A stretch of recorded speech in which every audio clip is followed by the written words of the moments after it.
already righteous. You're already righteous.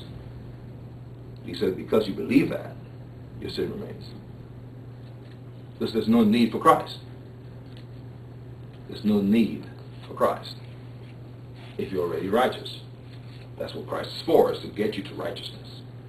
But we don't need him if we've already decided I am. If we've already decided that I am. Look in, turn over to John 12. You'll see a similar theme in these scriptures we're covering.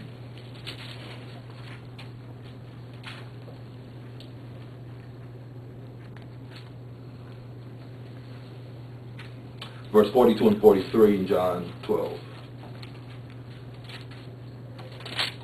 Nevertheless, among the chief rulers also many believed on him, but because of the Pharisees, they did not confess him, lest they should be put out of the synagogue. For they loved the praise of men more than the praise of God. When I still identify with my old self came about through the sin of emulation. I created me by looking at other people. Babies do it. Babies imitate their parents. And you keep getting older, you just add to the number of people you keep imitating. That's called the sin of emulation. Because I'm basing who I am based on a fallen object. I'm basing who I am based on imperfection. Yet, even though that, I still declare myself as perfect. I am a good person. Yet, Christ, perfection, came so we could have a true model. And many people come to the Lord saying, you're my Lord. And he says, no, I'm not, because you're not trying to be like me. You lived your whole life imitating people in perfection.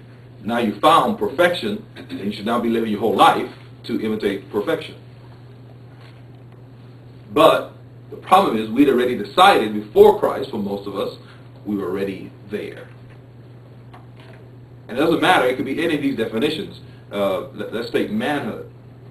At some point, it might be age, it might be having a job, it might be getting married, whatever. These things, we say, okay, I'm a man now. It's the same thing. I am self-declaring. But the only person who can truly tell me I am a man is he who created me. And the minute I say I am a man, I start doing things that men are supposed to do.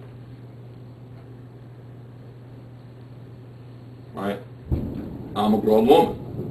Hear that expression? I'm a grown woman. Hear that expression enough. It's the same thing. All these declarations. Now notice, let me remind you of something. Go to Exodus 3. Go to Exodus 3.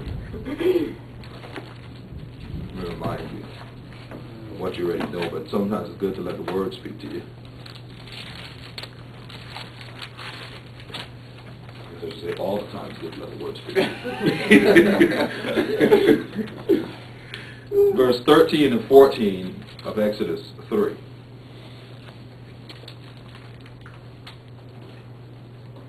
And Moses said unto God, behold, when I come unto the children of Israel, and shall say unto them, the God of your fathers has sent me unto you, and they shall say to me, what is his name? What shall I say unto them? And God said unto Moses, I am that I am. And he said, thus shalt thou say unto the children of Israel, I am has sent me unto you. The name of God is I am. Therefore, I am is holy.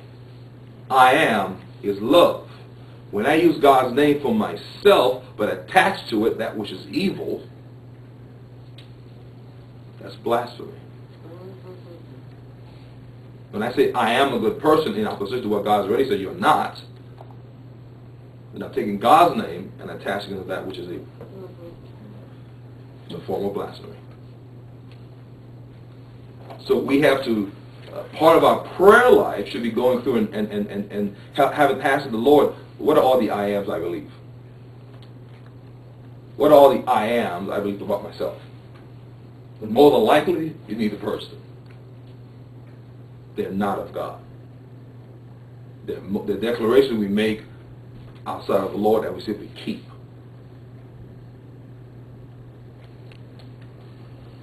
I am the name of the Lord. If you go back to the old covenant, the basis of the law was the Ten Commandments. And it says, thou shalt not take the name of the Lord thy God in vain. Yes, yes. And that's what we're doing. By using his name next to a lie. We don't want to do that. Luckily for us, we're in the new covenant where judgment has been delayed. Okay, so we got to, lightning hasn't just come and struck us all down. God gives us an opportunity to repent and get things right. But he also says, you don't know when I'm coming back. Be prepared. Be prepared. Now, generically, we can say, well, we kind of know what we know the season he's coming. So we're looking for the Antichrist, of course. We know when the Antichrist is, he's real close. But if the signs we have now aren't telling you we're close, then you aren't paying attention. We're having a natural disaster.